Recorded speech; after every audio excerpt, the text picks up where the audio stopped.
Pre svega želim da izrazim veliku zahvalnost i veliko zadovoljstvo da vas pozdravim u ime opštine Vrnjačka Banja, u svoje lično ime, i da čestitam na ovom za nas veoma bitnom projektu koji je realizovan u Vrnjačkoj Banji. Pre svega da čestitam porodici gospodina Mirka Todorovića i njemu lično i svima onima koji su radili vredno da bi danas bili u prilici da Vrnjačka Banja može da ponudi još jedan segment onoga što je nedostajalo, a to je upravo uslugu ovakvog tipa koju smo čuli u samom najavnom govoru moderatora. Hteo bih da kažem da retki su ljudi koji imaju veliki entuzijazam i koji imaju veliku želju da konstantno nešto rade pre svega za svoju porodicu, za sebe, ali da to bude usklađeno sa potrebama društva i posebno potrebama mesta u kome se živi, u kome se radi. Gospodin Todorović je na ovom svom prostoru nekada imao jednu veliku kompaniju koja je radila i koja je bila poznata daleko šire van granice tog doba naše države, pa je kasnije, naravno zbog trenda koji je nastupio, morao da menja svoju delatnost, bavi nekim drugim stvarima i možda njegovo biološko doba došlo do te mere i granice da njemu bavljanje poslom i biznisom više nije potrebno neophodno. Bogu hvala, naslednike ima koji su nastavili svojim profesijama se bave, ali on je uporno, barem 10 godina i više, kako sam 12 godina na mesto predsednika, dolazio sa stalnim idejama, sa stalnim željama, sa stalnim nekim inovacijama, samo da se nešto radi. Retko je naći ljude takvog kalibra, koji su neumorni neimari, koji žele da nešto prave i da grade. Možda ima takvih ljudi, ali obično su ljudi u tom pravcu usmereni da gledaju samo jedan uzak interes i to je profit, što je, nadam se, opravdano, ali mi smo u našim razgovorima više puta tražili nešto što je dobro za naše mesto i to je zaista tako. Krenuli smo da obilazimo ovaj prostor u kome nije bilo nikakve aktivnosti i bila ideja da pravimo međunarodni fakultet ovde. Dovodili smo razne vlasnike fakulteta van granica Srbije, evropski priznate, čak i podržane u tom momentu od nekih visokih zvaničnika poput Butros Galija. Pričali smo o modalitetu otvaranja ovde fakulteta, razgovarali o infrastrukturi i svemu ostalom. Korona nas je u nekim momentima malo i poremetila u tim nekim planovima, pa smo razmišljali o hotelu, pa mnogim drugim stvarima i onda se došlo na jednu ideju, ono što fali Vrnjačkoj Banji, a to jeste da Vrnjačka Banja je prepoznata kao turistička destinacija koja pre svega se bazira na zdravstvu i to ne samo u Srbiji, već prepoznata je u Evropi, to objektivno zaista govorim, i da mi zapravo nemamo mogućnost da idemo ka onoj klijenteli, a to je pre svega i u domenu opšteg turizma, klijentela koja je više platežna, koja je mlađa populacija, koja može da ostavlja više novca, koja traži veći hedonizam, čiji se princip boravka u Vrnjačkoj Banji zasniva pre svega na korišćenju prirodnih resursa i na tom nekom održivom turizmu, a da u domenu starijih lica treba da idemo ne samo da sačekamo kao jedna moderna evropska savremena banja, da sačekamo samo bolesne goste koji dolaze isključivo zbog lečenja, već da možemo da pružimo jedan veći stepen ugođaja i uživanja tim gostima, a da opet budu u Vrnjačkoj Banji. Mi smo po vokaciji tako generacijski naučeni da smo pozitivno ljubomorni na sve što se dešava dalje od Vrnjačke Banje i želimo da sve što je dobro i lepo i moderno i što je u trendu bude u Vrnjačkoj Banji. Iz tog našeg razgovora rodila se ideja da on sa svojim partnerima uđe u posao izgradnje, renoviranja, rekonstrukcije, prilagođavanja ovog ambijenta upravo starijim licima sa željom da možemo taj jedan segment da pružimo Vrnjačkoj Banji. I ako bi neko birao na kom mestu bi to zaista bilo, to je upravo ovo mesto koje se nalazi na 1,5 kilometra od centra Vrnjačke Banje, znači dislocirano, dodatno mirno, iako je Vrnjačka Banja sama po vokaciji mirno i mesto za uživanje, mesto koje se razlikuje i sama delatnost koja se razlikuje od mnogih domova ili smešne jedinica za stara lica. Kao što vidite, ovaj prostor nije kao u većini slučajeva možda u Srbiji da sa ulice uđete odmah u tu zgradu i da onom korisniku koji treba da bude tu jednostavno bude na neki način ograničen prostor. On se trudio da ovaj objekat bude, a vidjet ćete, imat ćete priliku da bude zaista na savremenim standardima i najvišim standardima, ali i sam pristup, prostor, skoro hektar prostora koji se nalazi ovde da bude ambijentalno sređen, da onaj ko boravi ovde zaista može da uživa. prednost što je na 1,5 km od ovog mesta Vrnjačka Banja i što će biti mogućnosti da uz pratioce neki od korisnika uživaju i u najboljim ambijentima Vrnjačke Banje, pre svega mislim prirodnim ambijentima i u određenom dobu godine. To je poseban podstrek da oni koji budu se odlučivali da budu korisnici ovog doma budu baš upravo, da bude baš Vrnjačka Banja ta koja je za njih presuđujuća. Ono što me dalje fasciniralo jeste sam ulazak u ovaj objekat. Naravno, u toku izgradnje sam obilazio radove zajedno sa Mirkom.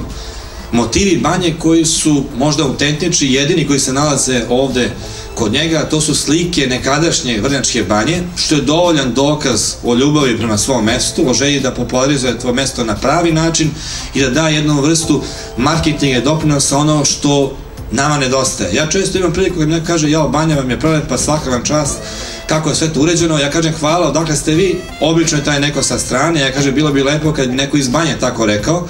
jer mi dobijamo pohvale dosta od ljudi sa strane, a naravno najveći kritizeri su oni koji u tome najviše uživaju i koji prosto svakodnevnim rastom standarda ne vide koliko je mnogo toga lepog i dobrog urađeno.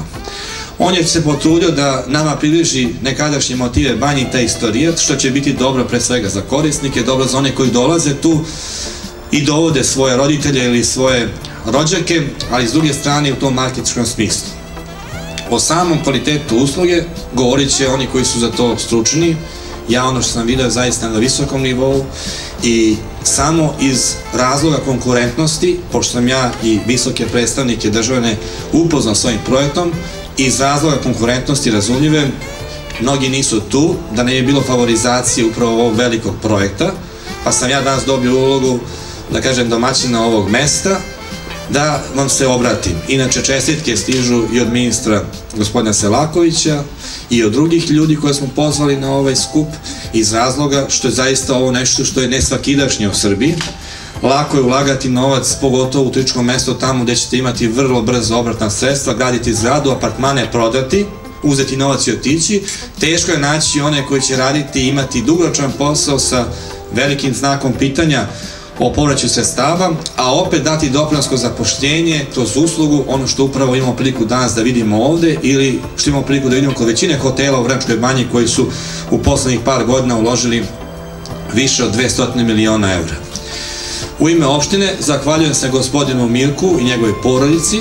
zahvaljujem se njegovim partnerima na ovoj jednoj velikoj investiciji, pre svega za, da kažem, stariju populaciju Srbiji i van granica Srbije. Ja bih volio da što više bude oni koji su životni vek proveli u inostranstvu, pa sada došli da te lepe poslednje, da kažem, dane života provode upravo na ovom mestu, ali hvala i tome što je upravo on danas upotpunio taj jedan segment koji je falio Vrnjačkoj Banji, da možemo na ovakvom nivou, sa ovakvim standardima da pružimo i ovaj vid usluge u Vrnjačkoj Banji, pored svih performansi koje Vrnjačka Banja ima kao turističko mesto. Tako da hvala i želim da ovom vašoj firmi, kako se zove Naša Banja, bude uspešan rad i dugovečan rad. Živjeli! Dobar dan, poštovani predsjedniče Đuroviću. Hvala vam na lepim rečima, hvala vam na podršci koju ste dali ovih godina u izgradnji, rekonstrukciji, dogradnji. Hvala vašoj službi opštine koja je zaista vrlo savesno, odgovorno, profesionalno izlazila u susret i sve ono što je bilo potrebno da bi se dobila dozvola, da bi se uradilo po zakonu, vi ste to svesrdno pomogli. Dugujem zahvalnost i pozdrav banci, Erste banci, gospođi Aleksandri Ćupić sa svojim saradnicima, na podršci koja je sredstvima Evropske investicione banke podržala ovaj projekat i sam dokaz da je i Evropska investiciona banka uključena u ovaj projekat, to je za nas značilo da ono što radimo, ono što stvaramo, ono što želimo da budemo, da tu Evropa i Evropska banka podržava. Zahvalio bi se i javnim preduzećima Skupštine opštine, svima ustanovama koje su podržali ovaj projekat. Zahvalio bi se i MUP-u Republike Srbije, sektoru za vanredne situacije koje su zaista svesrdno učestvovali sa nama u prilagođavanju objekta da u pravom smislu reči on bude jedan funkcionalan i jedan stabilan, siguran objekat. Ja bih rekao nekoliko reči i o mojim partnerima koji su zajedno sa mnom krivi za ovo što i zasluženi za ovo što danas imamo. Želio bih da kažem da je doktor Kuljača, oftalmolog, i njegova supruga Nada, poznati oftalmolozi, vlasnici Miloš klinike, jedne uspješne kompanije. Na drugoj strani su sigurno dobro poznata kompanija Ivančić i sinovi, koji su također se dokazali u svojoj branži i zajedno sa Todorom dogovorili se, ubedili me, i sa Todorom na čelu sa mojom suprugom, doktorkom također, Ružicom Todorović, i garancija 4 lekara na neki način su da ćemo mi uspješno raditi i da ćemo zaista opravdati onaj naš slogan koji glasi da nam i starost bude radost. Tačno je, gospodine predsjedniče, da sve vreme, a to je već 40 godina koliko radim i poslujem u Vrnjačkoj banji, ponosio sam se Vrnjačkom banjom i danas i ovi moji partneri i kompanija Todor sve to što je zaradila u Srbiji reinvestira u Srbiji,